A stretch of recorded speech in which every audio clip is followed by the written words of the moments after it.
Okay, so we're going to talk about the dimension, because last week I remember that well, we didn't pay any attention to dimensions. It was 12 or 20 by default, or maybe I told you to type 10 and 20 for the diameters, but we didn't have any criteria. Today we will learn about dimensions of ducts. So the dimension has to be small enough, because we don't want to take up a lot of space with all ducts. If we take up space, our clients will lose money. But at the same time, we need to make sure that the speed, the air velocity that we have in the building is the right one. Because if it's too low, the velocity of the air through the duct, the air won't reach every single corner of the room. And if it's too high, we will feel an airflow in our bodies, and it's not comfortable. Feeling this the air is moving, so the air is not quiet in these rooms. But if we feel the air, and if the papers are moving and we have the airflow, this is not comfort. Okay, so we have to make sure that we have the right velocity at each point of this ductwork. So this is what we are doing. Okay, so we know that we have the air handling unit, and from the air handling unit we have a supply, and we supply air through diffusers, and then we have return, and then we return air to the air handling unit. There is a horizontal layout, and then there are vertical ducts, and we need a shaft. Okay, so that space, we can't use it. So we use that space for those vertical ducts, but we can't make the most of that space with classrooms or a living room or whatever, because we need to place those vertical elements. So the first thing is we need to understand where those vertical elements are going to be. That depends on the number of air handling units. We are working, the building that we are designing is just one building, and with 9 classrooms. So with 100 units, we get by. But in this building, in the TDS building, there are, if I'm not wrong, 4 air handling units. Okay, it's a very long building, so it's divided in 4 different parts, and each part has an air handling unit. So that happens when the buildings are either long or very tall. We have to one air handling unit is not enough, and we have to place more. And then the ductwork, we can get it exposed if we have this industrial loft design. People like it. Okay, so everything's exposed here: the lamps, the fans here, the diffusers, the galvanized steel ducts. So when we expose ducts, they are usually round. We have exposed ducts here, they are round. When they are not exposed, we use this kind of element. Okay, so we have this rectangular elements, and we have this aluminum paper wrapping the ducts, because what we have here is this kind of thing. Okay, so we have a fiberglass duct, and then we have aluminum wrapping inside and outside. Why? Because fiberglass, it's a thermal insulation, and it's good because we don't lose the heat. If we use this air to heat up a room, we're not losing that heat through the duct because we have thermal insulation around it. But at the same time, this is something that we can't breathe, especially this fiberglass or rock wool. We can't breathe it because it's not toxic, but it's not good for our lungs, because those are microfibers, and if we breathe it, then well, again, it's not toxic, but it's not recommendable. So that's why we have to wrap this, especially because we are carrying air, and this is the air that we are breathing. So if we have particles on it, we end up breathing those particles, and they end up in our lungs. And so that's why we use aluminum to wrap everything inside and outside this duct made of this glass fiber. So when we are using a false ceiling, we have these elements hanging from the ceiling, and then we have a false ceiling and we hide them. If we want exposed ducts, we use the round ones like this.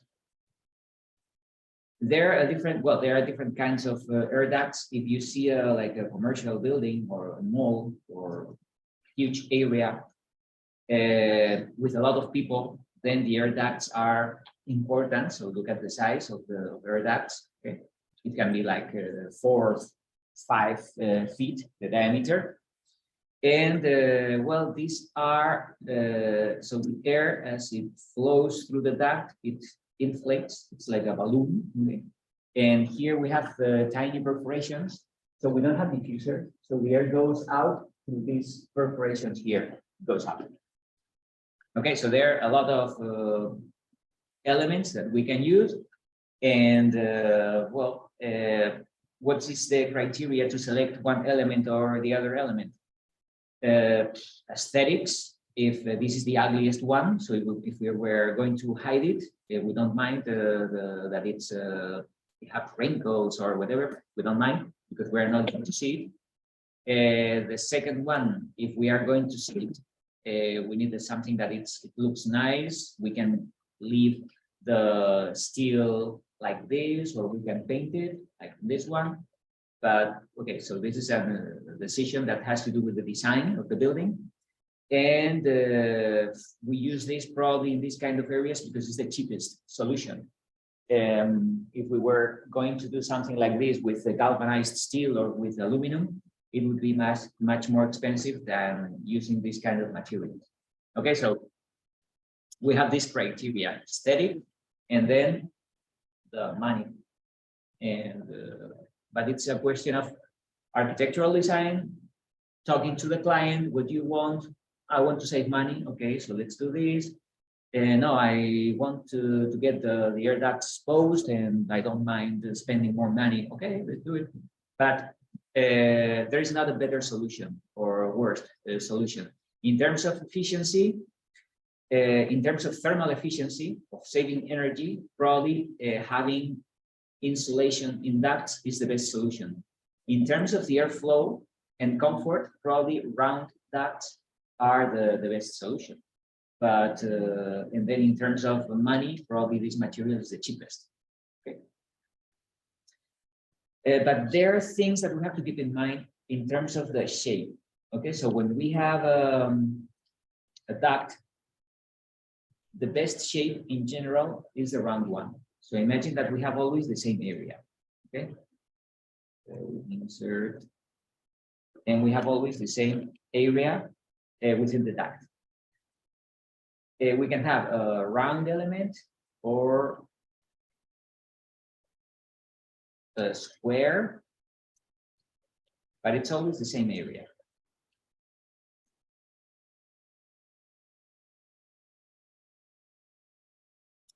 In terms of efficiency, the round shape is the best because within this circle, we can get the maximum amount of footage or area.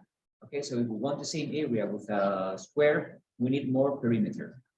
And that happens with everything. If we are designing a building, and if the goal is to have the maximum volume with the less perimeter, it has to be round, and a sphere, it's better than a cylinder. Okay, so the circle is the perfect shape when we want to get the maximum volume with the minimum area around it.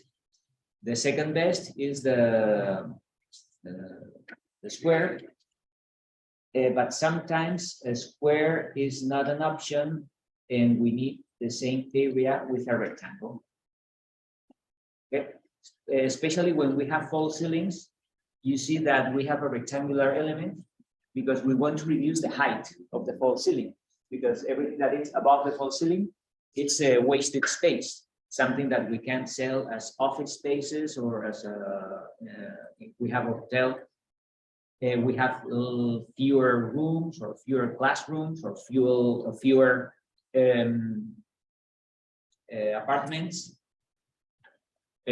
So we need to save this kind of space. So sometimes we need this. Okay, if we use a round shape or square with the same area, this option is the best in terms of the height.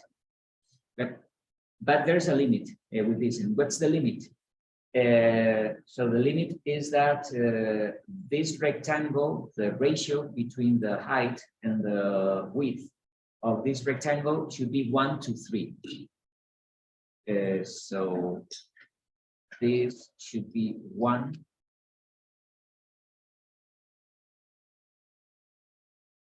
to 3. Okay, if this is 1 foot, the maximum length should be 3 feet. If this is 2 feet, this should be maximum 6. Okay, so this is the maximum ratio between height and width of a rectangle if we want to design ductworks. Why? Because look at or think about a fluid moving through this. The best shape, it's always the round shape. It's like when we are driving, if we want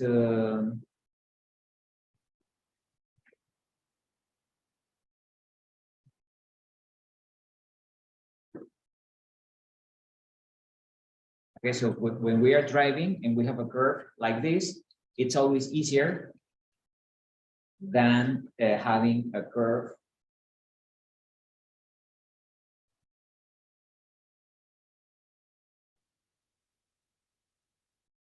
like this.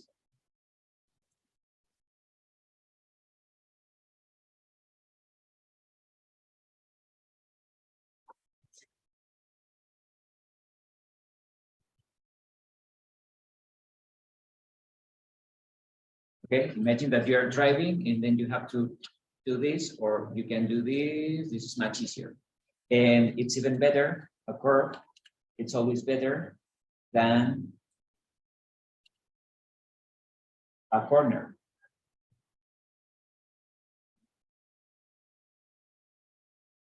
Okay, if we are driving and we have to change direction suddenly like this, it's worse. And then if we have an acute angle, this is terrible. Okay, so that's why the round shapes are always better for fluid movements. So that would be the best in terms of moving the air from the air handling unit until the diffusers. But if we can't do this, and then there's another consideration, it's about the price. So if we're talking about movement, the round, it's better, and the bigger or the longer the diameter, the better. Okay, think of if you are driving, think of this curve as the best of all these options. But then we have money, and if we are talking about money, there's another ratio that you should know.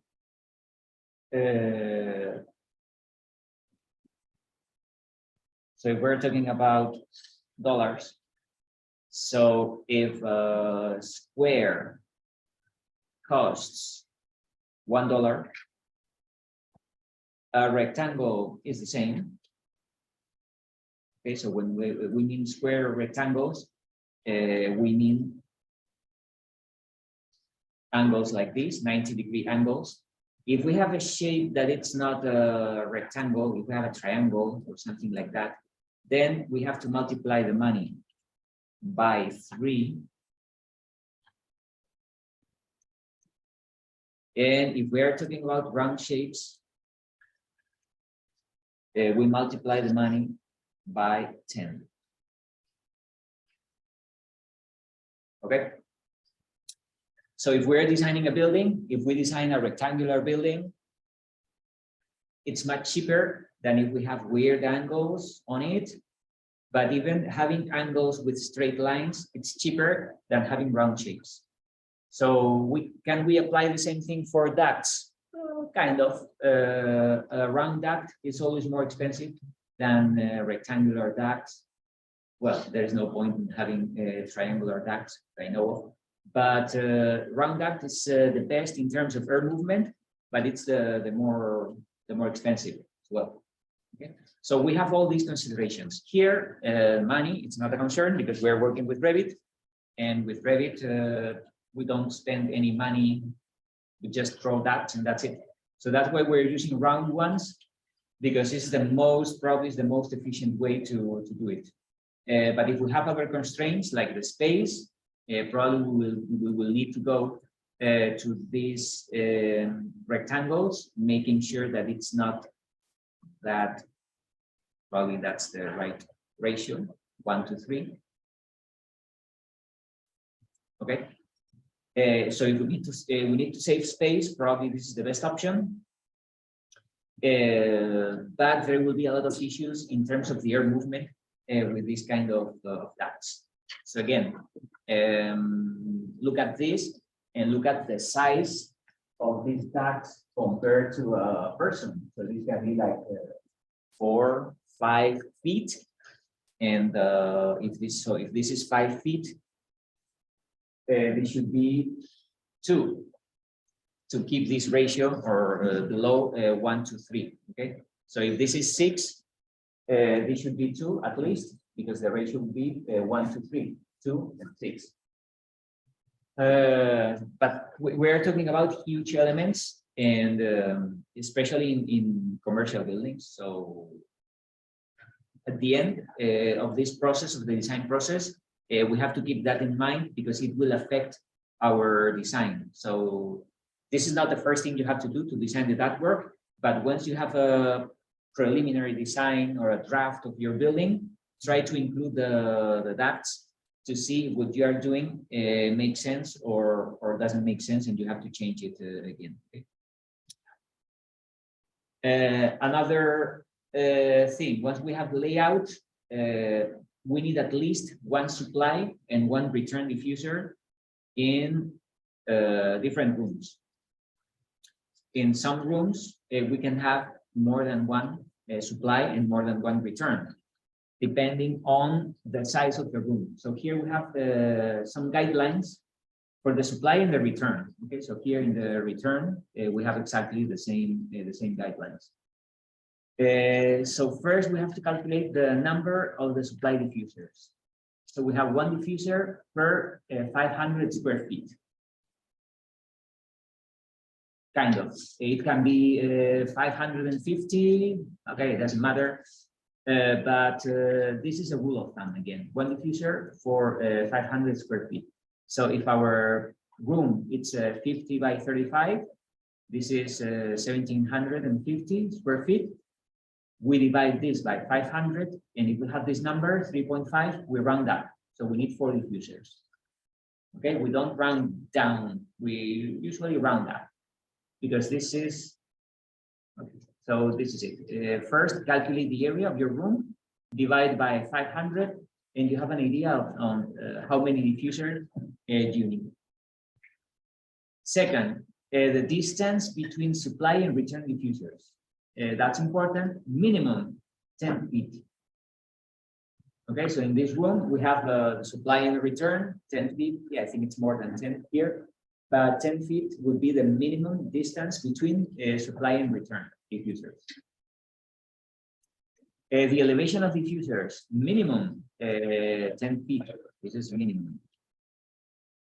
Because we need a free space of 10 feet between the floor and this. So here the lowest element.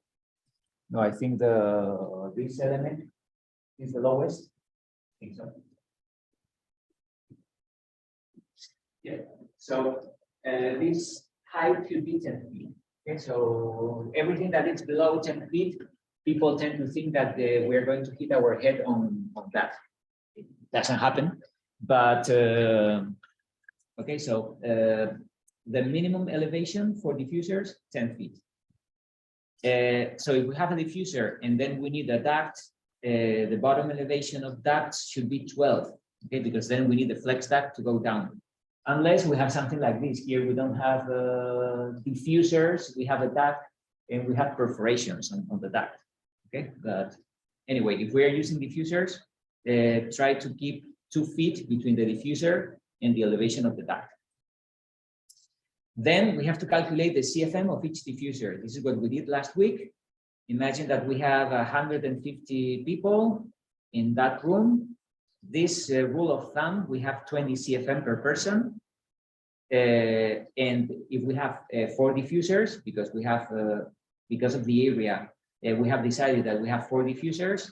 So here we have the CFM per diffuser. Okay. So that's it. And I don't know what that means. I'm going to delete it. And finally, I would recommend connect all supply diffusers with flex ducts.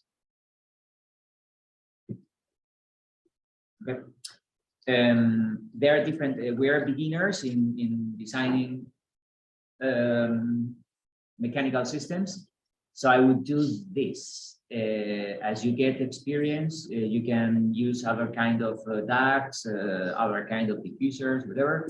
But so far, this is what we are going to do. So before starting any design, we have the area of the rooms. With the area of the rooms, we calculate the area of the diffusers. With the number of people of each room, we calculate the airflow through each diffuser. So when we have this, the next step is the velocity. Okay, we have 3 parameters. When we are calculating diffusers or ductworks, we have 3 parameters. We have the airflow,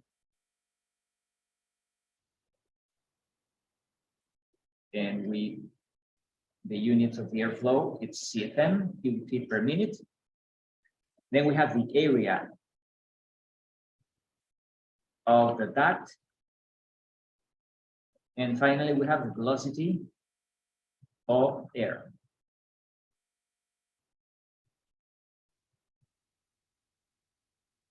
Okay, so we need this. The airflow, it depends on the number of diffusers, and you see that as we, so the first diffuser, it has the airflow, in this case 300. So the flow through this air duct is 300, and this is 300. But as we add more diffusers, we increase the airflow 600. Okay, so in Revit, what do? We just define the position of the diffusers. We insert the airflow, and then as we are connecting things, the airflow is changing. And at the end of the circuit, we need this. So we need the total. If we add up the airflow through all the diffusers, it should be the same as the airflow that we have in this final duct. Okay, so this is what we did last week in Revit. So we do have the airflow. Then the area of the duct. So last time in Revit, I don't think we paid any attention to this. That was 8. Diameter is 8. Okay, well, we're talking about the area, but we can talk about, if we are talking about the area, the units are square feet, or we can talk about the diameter. Diameter for round ducts.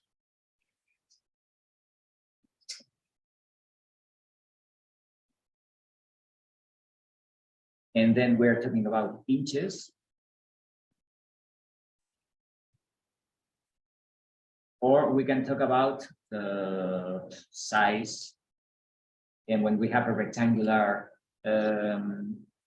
duct, we'd say, okay, if this is 10 by 4.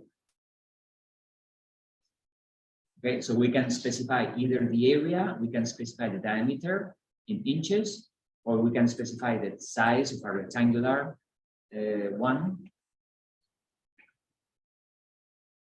So we have 3 ways to specify the size of the duct, either the area, the diameter, or the size. In this case, in Revit, if we're working with round ducts, we are specifying diameters. And do we have area? I'm sure we do have area somewhere.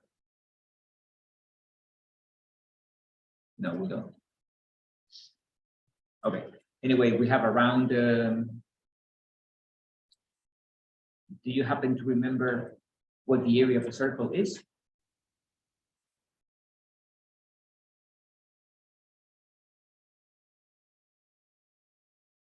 Ominous silence.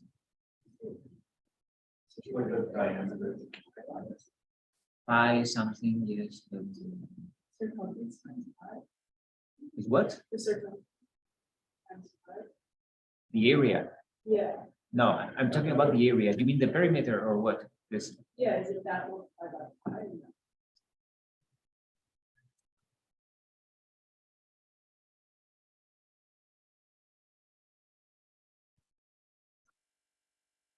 The area of a circle is pi times square radius. Okay, the radius is half the diameter. So if we're talking about the diameter, the area of the circle is the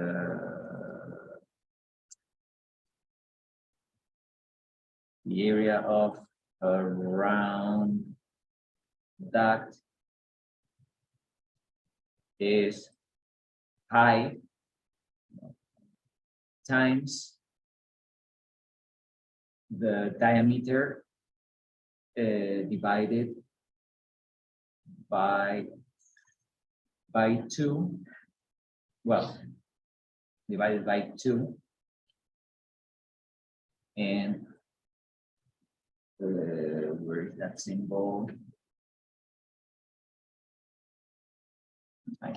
Okay, square. It's not times 2, but it's pi times diameter divided by 2, which is the radius, square. I'm going to insert another text.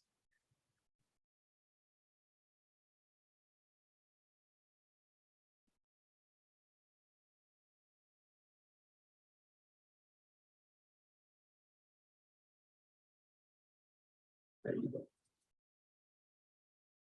Right. So that's it. If we have the diameter, if it's 8 inches, so the area would be pi times 8 divided by 2, 4 squared, 16. But anyway, if we have the diameter of the circle, we do have the area. And then finally, we have the velocity of the air. So the velocity of the air, we have to relate these 3 things. We have the airflow, we have the area, and then we have the velocity of the air. So the formula that relates the 3 things, area equals flow divided by velocity.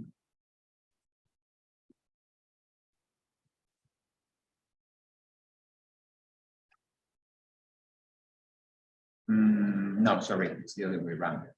Velocity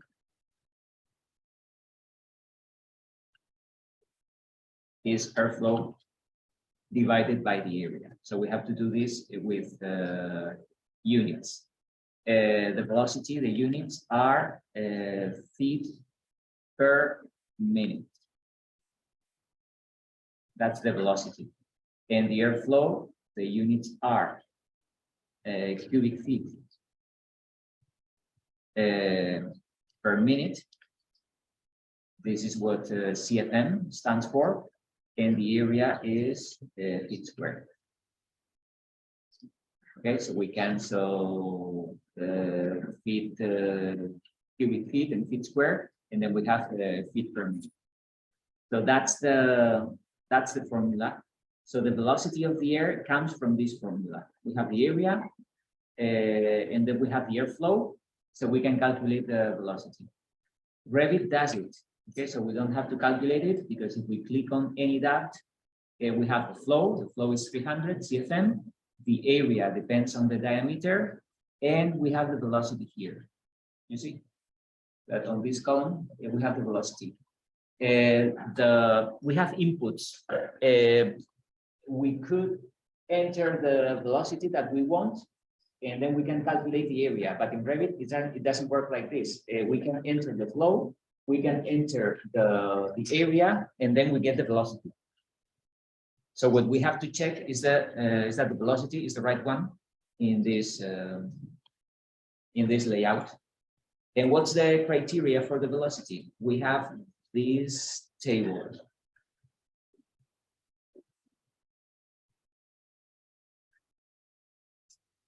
Okay, on this table, well, first we have comfort systems, industrial systems, and high-speed systems. Comfort systems is what we know as a building. Okay, so in buildings, in residential buildings, in commercial buildings, in museums, in theaters, whatever, these are comfort systems. Industrial systems are for industrial buildings. If we have a factory of whatever, they have their own regulations. Okay, so if you want to design a factory to manufacture, I don't know, car engines, so there should be a requirement for the airflow there, but we're not going to do that.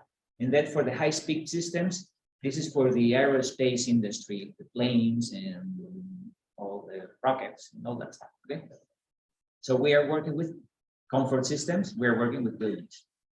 And here we have three, well, we have two columns, international units and feet per minute. So those are the units for speed or velocity. And we have three kind of ducts. We have the branch ducts, the main branch ducts, or the main ducts. What does it mean? Well, the branch is always the branch duct is always this. So it's the duct that it's just before the diffuser. In our Revit file, these are the branch ducts because they are just before the diffuser. Then the next one is the main branch. The main branch, I would say that it's the one in which we are adding different branches. Okay, so this one that goes through the hallway, this could be the main branch. And we are adding this one and that one and that one and that one. So this is the main one. And finally, the main branch duct. Usually main branch ducts are horizontal, and main duct is either the vertical one or the one that is close to the air handling unit. Okay, so this one would be the main one, the main duct.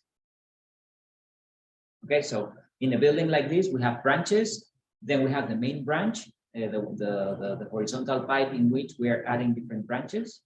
And finally, we have the main duct that can be either the vertical one or the one that it's just close to the air handling unit. Okay, so the first thing we have to check is if these speeds are correct or not. And we have these values. We are going down, okay, so the velocity of the main duct can be the highest and the branch duct should be the lowest. Why? Because velocity is related to noise. So the higher the speed, the more noise we hear. Here we don't hear the noise because we have this projector and it's making a lot of noise. But if we didn't have this, we would hear the airflow. So it's not as important as the projector, but we would hear the airflow. So we have to reduce the velocity, and if we reduce the velocity, we reduce the noise. So that's why the value, the speed or the velocity at this branch duct should be the lowest. And here, close to the air handling unit, we don't mind because there is nobody living here close to the air handling unit. So we can have a higher speed here and we will have more noise, but this is out of the building, it's on the roof. Okay, so we don't hear that noise there. And then this main branch, usually it's always, if it's in a corridor or in a hallway, it's hidden. In this case, we see the branch ducts. Probably we have other main branch ducts that are hidden by the false ceiling. Okay, so if it's hidden by the false ceiling, we are not exposed to the noise. So that's why the speed can be higher. Okay, so that's the criteria. In this building, I think it's easy to understand what the branch duct is, the main branch, and then the main duct. I think it's easy. In other buildings, it might be more difficult to tell where branch duct ends and the main branch starts. But again, we have these criteria and we can check. And those are, we have a range of velocities. In terms of noise, the lowest, the better. Okay, so if it's close to 200, it should be better than if it's close to 590. So let's check. We have these guys, so we're going to check your file and we will find out that it's wrong and we will have to change it. Okay, so here we have 300 CFM in this diffuser. In this duct, we have 300 CFM. The diameter is 8 and the velocity is 800. Is it acceptable? No, because this is a branch duct and the velocity should be from 200 to 500. So if the velocity here is 800, it's not acceptable. What we have to do? We have to increase the diameter. If we type 10, now this is thicker, the airflow is the same, and the velocity drops to 550. Okay, 550, it's right there, but I think 12 would be better. Okay, with 12, we have 380, it's better. So I would make this 12. Okay, so all these diffusers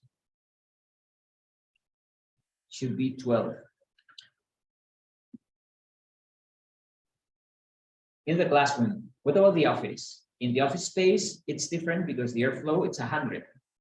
So what's the flow here? The flow, it's 100, the diameter is 8, and the velocity, it's 280. Okay, so that works. I wouldn't make this bigger because with this airflow, with 100, 8 inches is within this parameter. Okay, so I have made this thicker with 12, but this is 8 and it works because the velocity is good.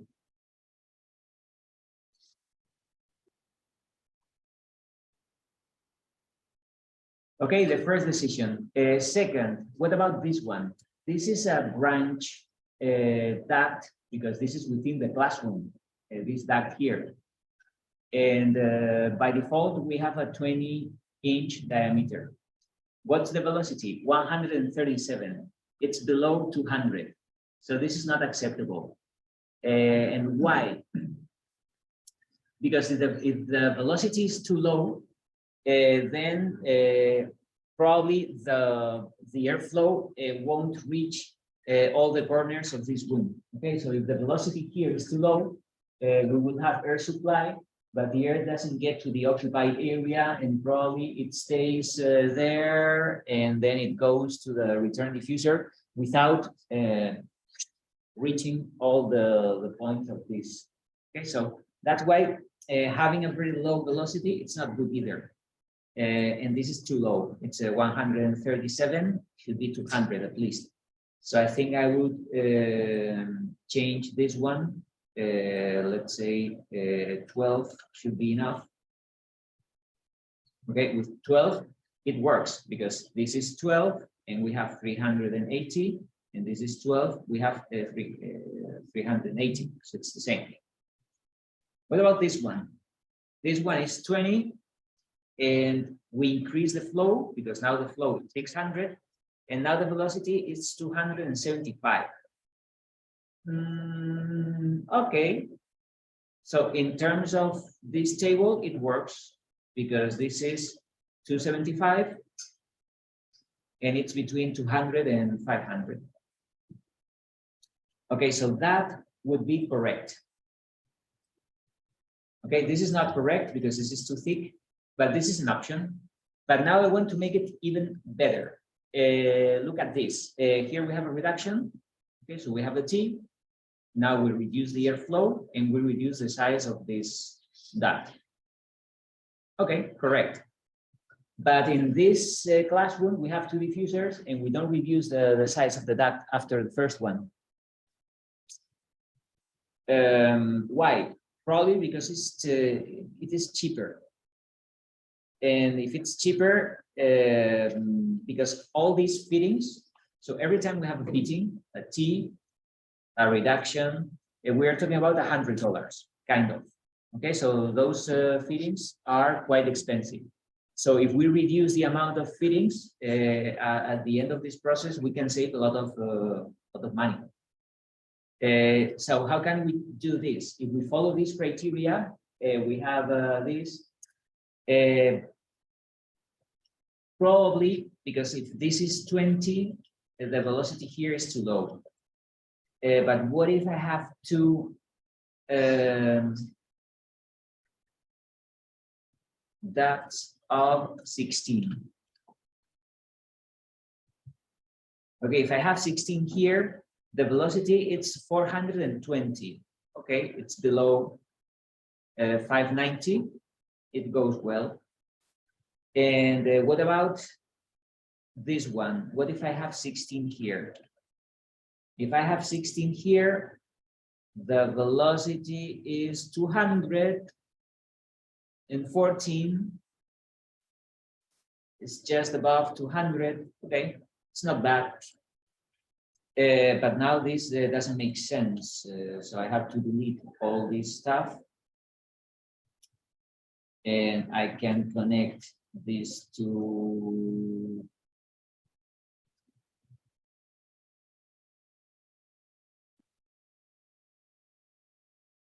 ducts here. And I have to connect these again.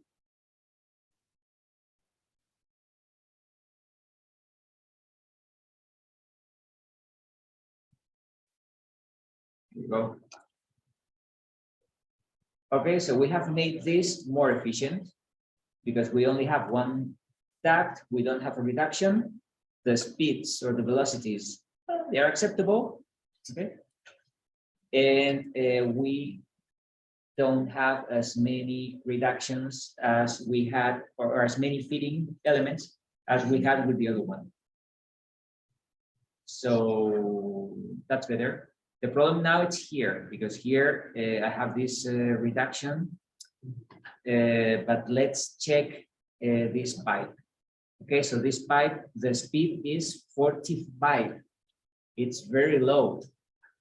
So what I'm going to do now, oh, and what about the speed there? Let's check.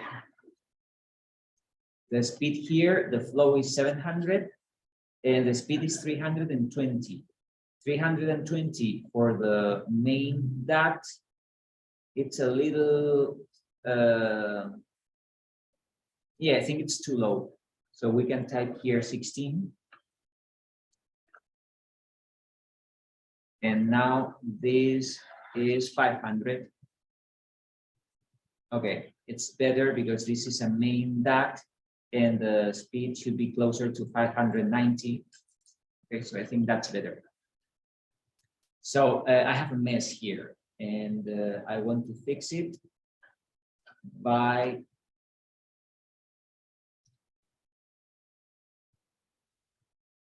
connecting different things here. So what I here, this is 16.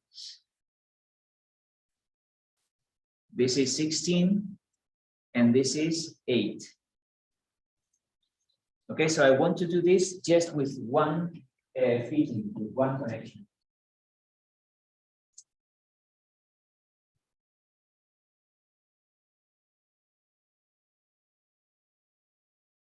So I have 16 here, 16, and 8.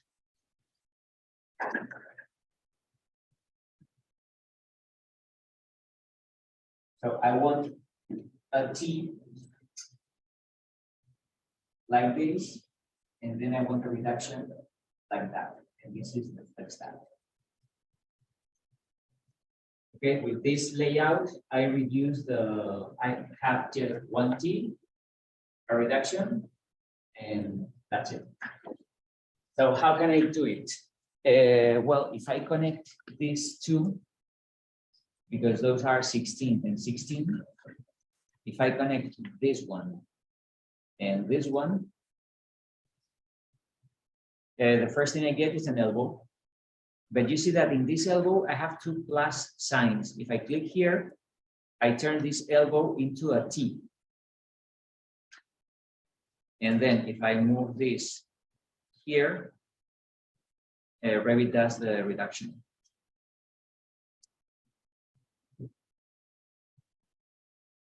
Okay, so I have that's better. I mean, this is the best possible detail because with fewer elements, I get all I need. I connect to 16-inch ducts to 8-inch duct with one T and one reduction.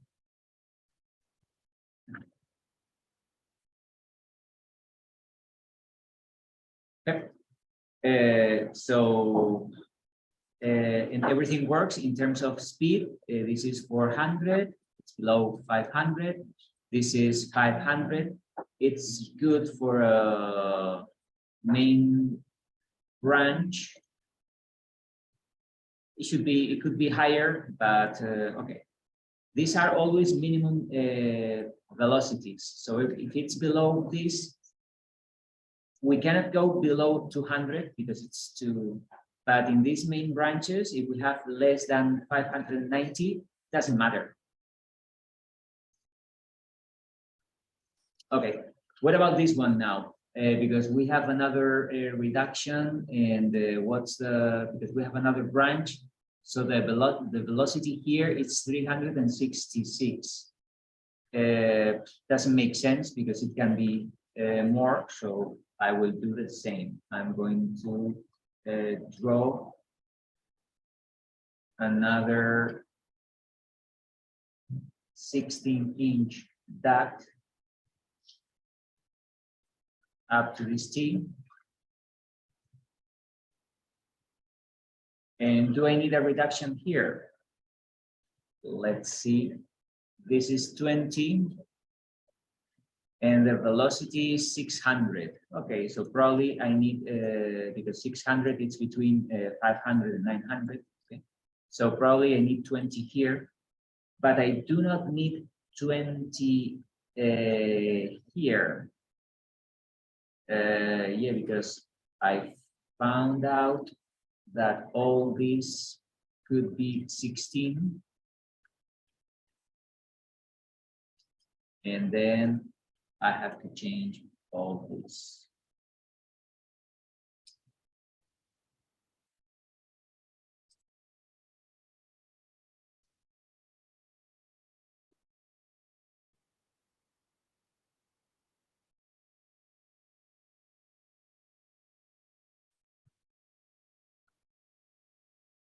Okay, that looks better. And here, I don't think I need this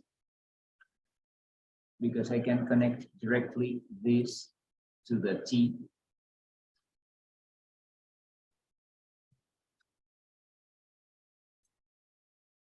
Yeah. Okay, because Revit has a T that it's a 20, 16, and 20. And then I have a reduction here. Yeah, I think this is the best option.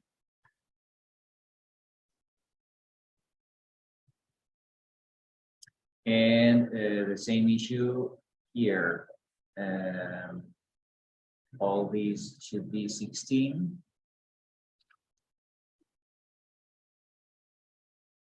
I get rid of everything here. Connect these two dots. Now I connect the flex.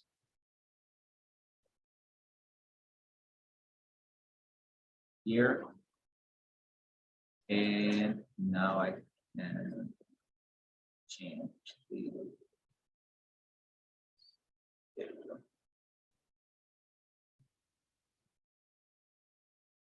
Okay, so I'm making this more efficient by controlling the velocities and by reducing the number of fittings that I have in the layout. So it's getting better. What about this? This one doesn't work because this is an 8-inch branch and the velocity here is 200. So that's correct. But this is a 20-inch, doesn't make sense. So I'm going to make it 8. And these two.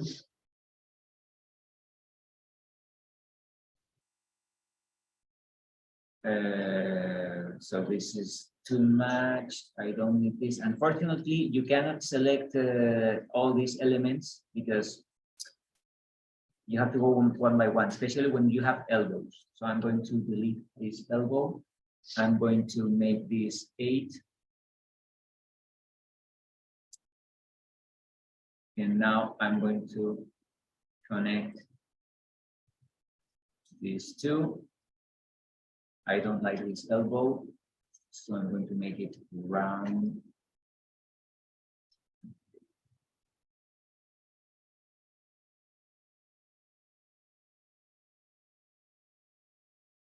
Okay, much better.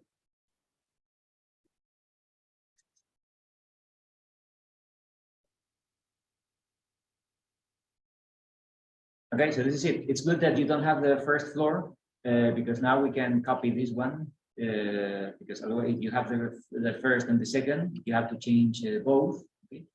But if you only have the second, now we can copy. But before copying the second floor on the first floor, I am going to work with the return because when we are working with the return ducts, we can have some conflicts because you see that some of the supply ducts can have a conflict or intersection with the return. Okay, so let's try to work with the return on this floor, and then when we are done with this, we will copy everything to the first floor. We are going to open level 15. Level 15 doesn't work. I don't know why. Level 30. Okay. In level 30, at least in this drawing, we have colors, and that's useful because the red ducts are supply. And then if I start working with the return, there will be another color. Okay, so we are done with the supply. We have the right velocities. We have the minimum amount of fittings. So everything's going well. And now we have to start with the return diffusers. So I'm going to make it transparent wireframe. So criteria, if I have 2 supply diffusers, I need to return diffusers. So let's go to systems, air terminal, and select supply diffusers. Now select return diffusers. And we're going to place 2 return diffusers here.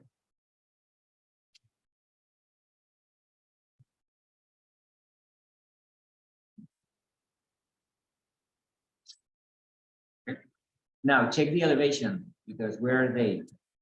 They don't have the right elevation. Okay, so we have to make exactly the same that we have done with made with the supply. So if this is on level 15 and the elevation is 11, I have to select this diffuser. I have to place it on level 15 and the elevation should be 11. Okay. We're in the right place. So with this one, level 15, elevation 11.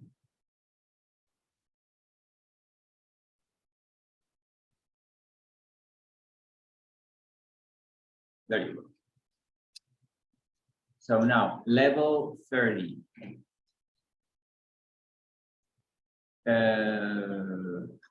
we have to start with the ducts. So we have a duct here. It's on level 15. The elevation, the middle elevation, it's 13. And the diameter is 16. Okay, so I can go to systems, duct, make sure that we don't have a supply because now we're dealing with return air diffusers. So return, and now diameter 16, level 15, elevation 13. So I think everything's correct. So I'm doing this.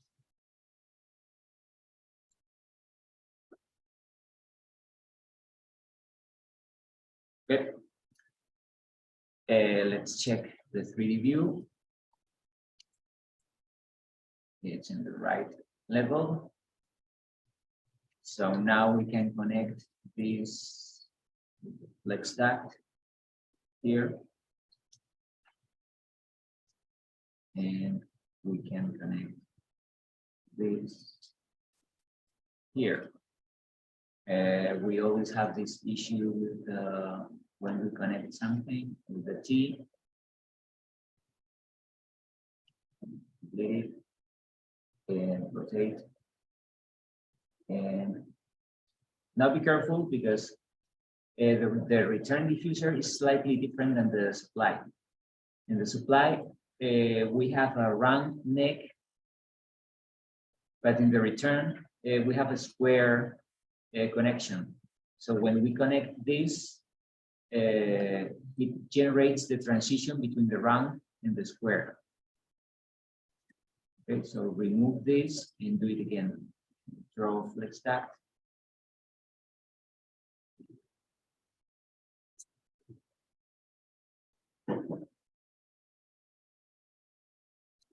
Okay, so now I don't have to think because all these decisions are already made. So I have 16 and the flow, it's, oh, I didn't change the flow, by the way.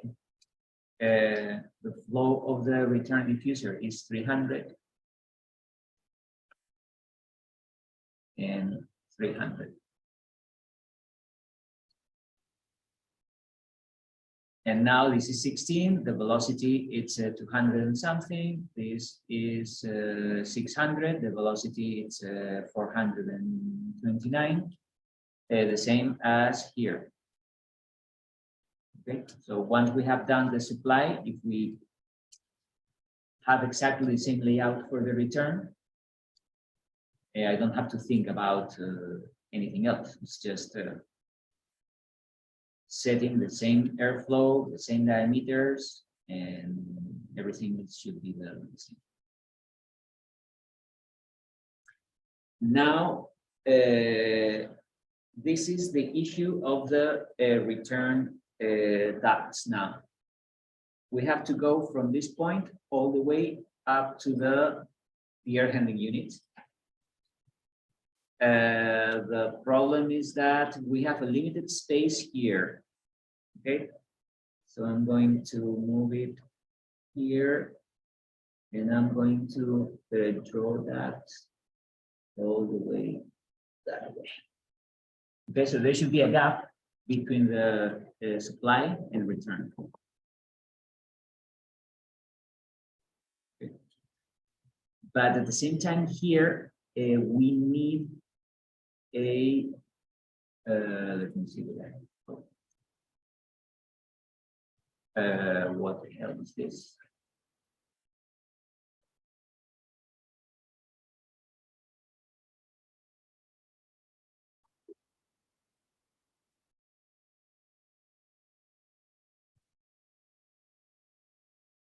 Okay, I'm going to draw that.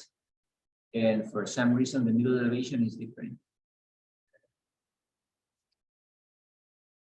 It should be 13.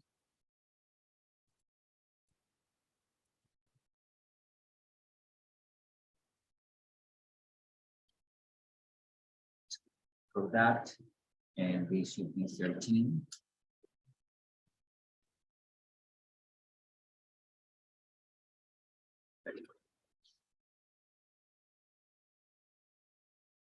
So now we have an elbow, but remember that in this office, we have a supply, we need a return, a diffuser here. So I go to air terminal, return diffuser.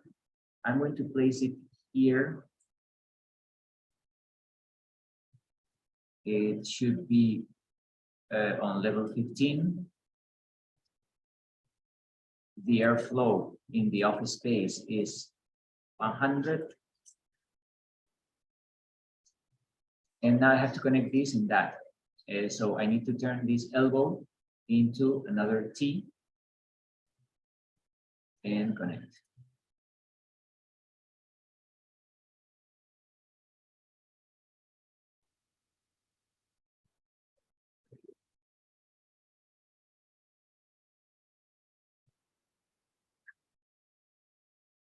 The elevation, it should be 11.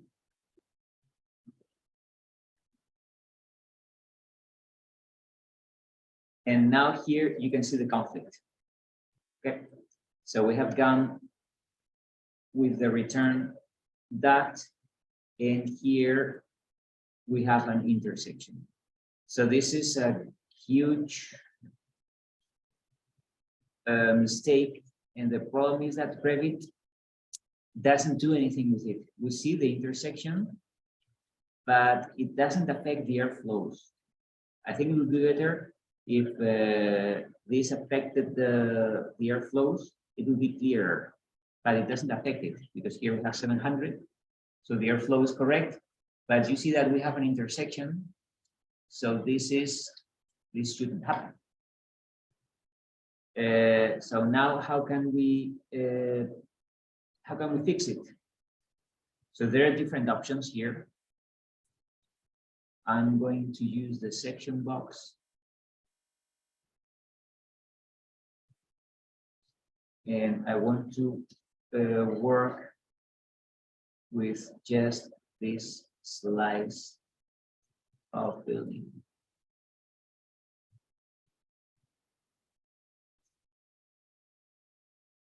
Okay, we see the problem here. This is the return, and this is the flex duct for supply in this. So what are the options here? I can't go up because this is the slab. Okay, so I can't go up because I don't have space.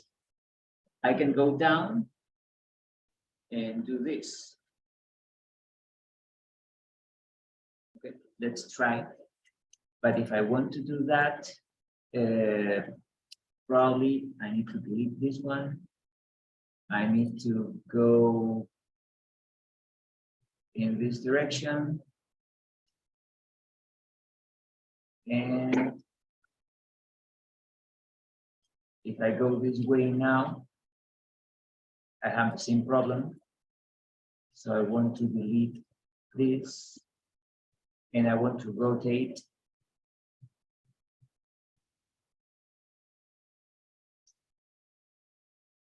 this elbow. And now will it work if I connect this one? And that one. Okay. It works.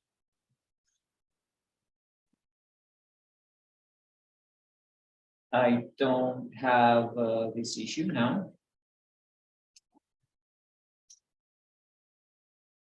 But now what is my goal? If my goal is to reduce that space, because now I have this and I have that, and if I need a false ceiling, yeah, so I have to reduce that space. So what is that space now?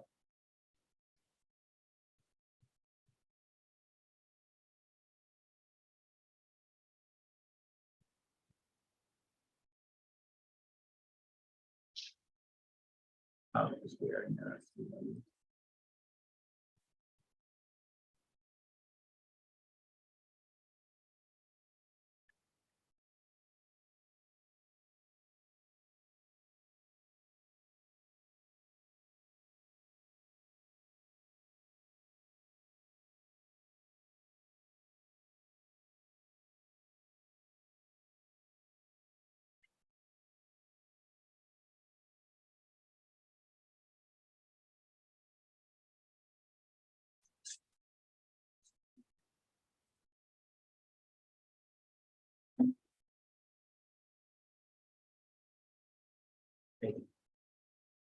So that space now is 2 feet and 10 inches. Okay, so this is the minimum height for this false ceiling, 2 feet and 10 inches. If I want to reduce that space, is there a better solution? I think so.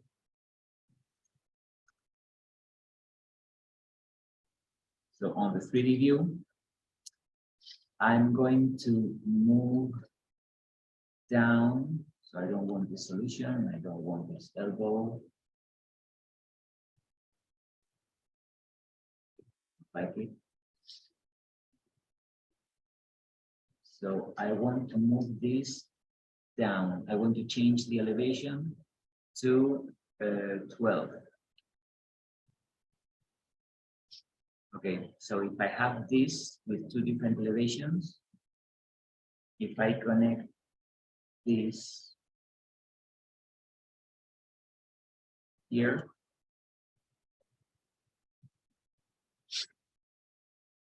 okay, it works now. And now the minimum distance is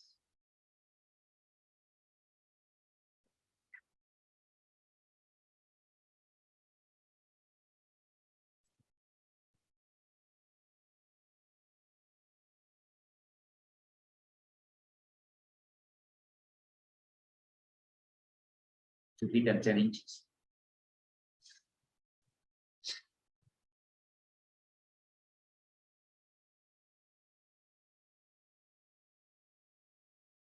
Okay, so actually I haven't saved a lot of space.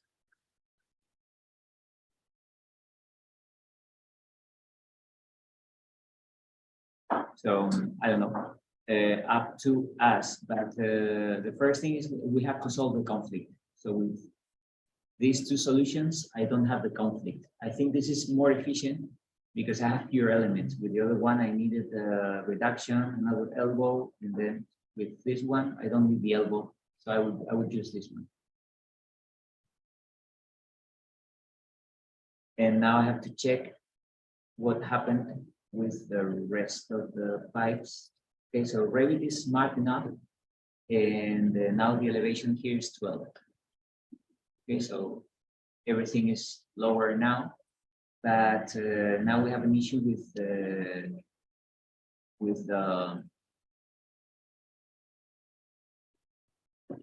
this. So probably we have to move them farther. These 2 diffusers.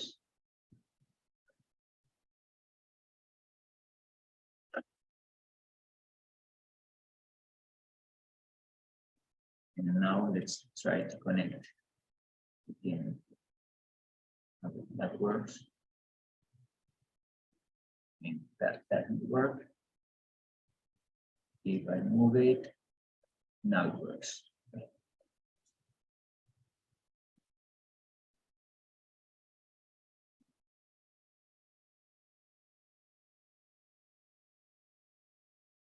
Okay, so I have solved all these issues, and but I have to keep placing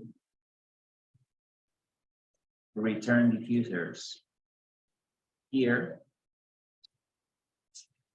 and now connecting this and this, it's not a problem.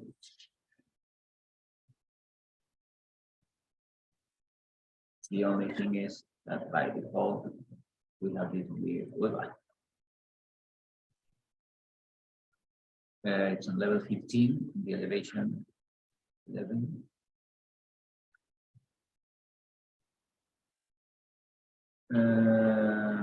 No, like it. I have to rotate like this, and now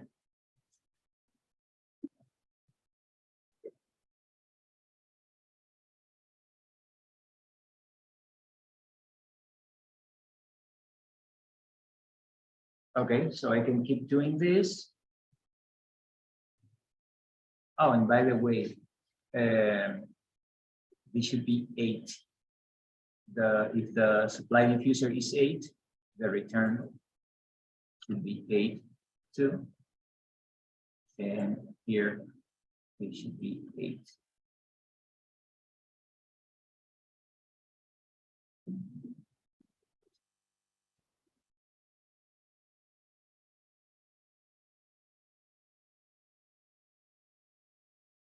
Okay, so with this, I don't think we have any conflicts because we can go all the way and we don't have a conflict with this one. But there will be something wrong because we have to go.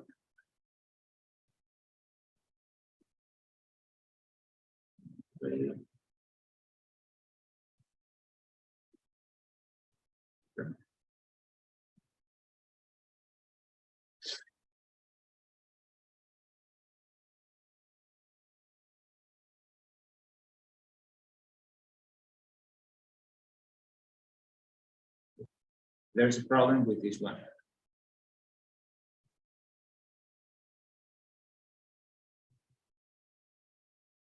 Okay, so you see that here and here we have another intersection. And I don't want to lower this one because it will be too low. So when that happens, I have to do something that I don't like, but I don't think there's another solution.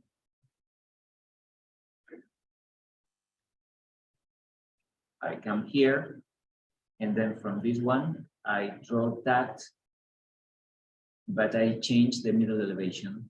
I make it 11. And then I pass this red one, and I type 12 again.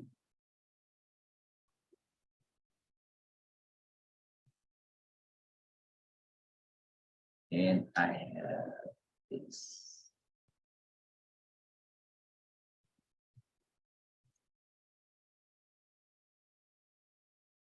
Okay, so there is always a way to do it, but is there a better option? Probably there is, but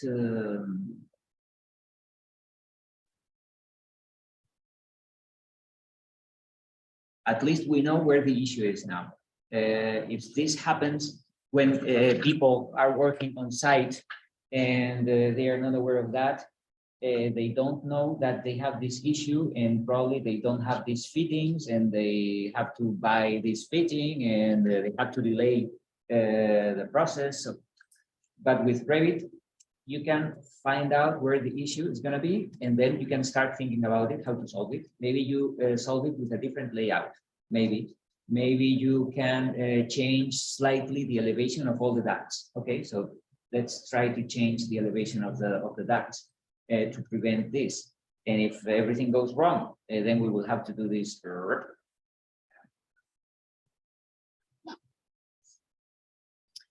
It's not my best option, but at least it works now. So we don't have an intersection between supply and return diffuser. So I have avoided this intersection here and there.